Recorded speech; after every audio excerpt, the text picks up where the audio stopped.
to the size we wanted. 2 done. Here we go. We're gonna turn this thing into a mega badass outdoor kitchen. We're gonna have a wraparound deck coming around out the back all the way through. We milled the beams for this. That's how we get our mill. We're gonna redo this beam here, open it up, 12-foot opening.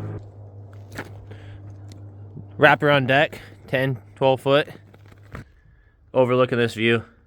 All this dirt will be mega garden. Everything there. We got a blueberry, mega amount of blueberries in the bushes back there. I'm talking hundreds of blueberry bushes. We're gonna open it all up. There it is. Today's progress. Meal time. We have fresh rabbit, chicken, homestead fresh. Follow the next video to see this.